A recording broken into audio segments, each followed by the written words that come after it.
ایک نیکی دوسری نیکی کا سبب بنتی ہے، ایک نیکی کے بعد دوسری نیکی کا موقع۔ اس طرح معاذ اللہ ثم معاذ اللہ ایک گناہ کرے تو بندہ دلیر نہیں ہو جاتا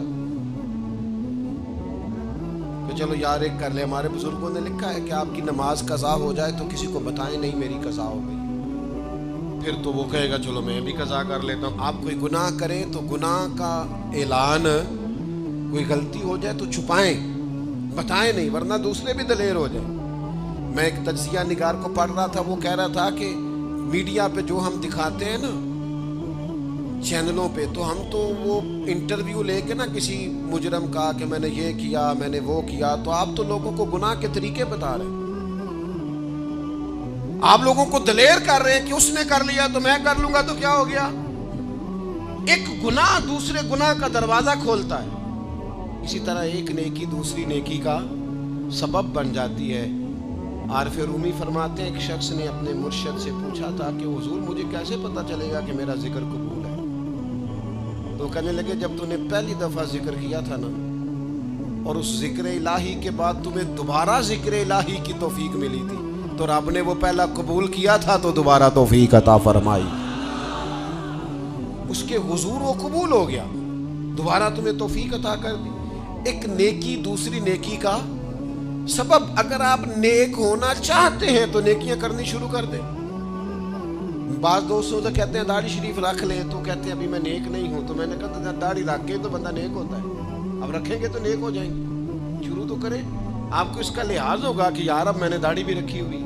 ایک نیکی دوسری نیکی کا رستہ کھولتی ہے، ایک نیکی دوسری نیکی کے لیے راہ کو کشادہ کرتی ہے۔ اگر نیک ہونا چاہتے ہیں تو یہ روحانی قانون یاد رکھیں کہ ایک نیکی دوسری نیکی کا سبب بنے گی۔ امام طبرانی روایت لائے ہیں، نبی پاک علیہ السلام کے حضور ایک شخص نے عرض کیا تھا کہ یا رسول اللہ صلی اللہ تعالی علیہ وسلم، دور جاہلیت میں نے 360 بچیوں کو زندہ درگور ہونے سے بچایا ہے۔ ان کے ماں باپ اور ان کا باپ جو تھا وہ معاذ اللہ ان کو زندہ دفن کرنا چاہتا تھا، میں نے اونٹ دے کر بچیوں کو بچایا، پھر میں نے ان کی پرورش بھی کی۔ تو یا رسول اللہ صلی اللہ علیہ وسلم میں نے 360 بچیوں کی جان بچائی ہے، مجھے اس کا اجر ملے گا؟ یہ بڑی باریک بات اس شخص نے پوچھی ہے۔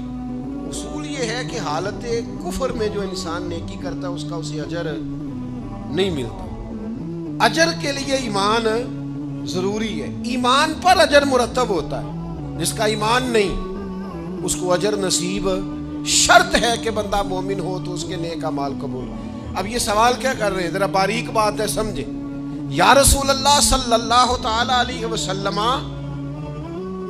کیا مجھے اللہ اجر دے گا؟ میں نے دور جاہلیت میں 360 بچیوں کو زندہ درگور ہونے سے بچایا ہے، اس کا مجھے اجر ملے گا؟ قربان جائیں، حضور فرماتے ہیں انا افصح العرب، میں عربوں میں سب سے زیادہ فصیح و بلیغ ہوں۔ اس نے کہا حضور اجر ملے گا؟ تو حضور فرمانے لگے تمہیں تو اجر مل گیا ہے۔ وہ حضور سے پوچھتا ہے یا رسول اللہ میں نے 360 بچیوں کی جان بچائی ہے، زندہ درگور ہونے سے بچایا، اجر ملے گا؟ حضور فرمانے لگے تمہیں تو مل گیا ہے۔ او بھائی مل گیا نا، حضور کے سامنے بیٹھا ہوا ہے، اس سے زیادہ بھی کوئی اجر ملنا ہے؟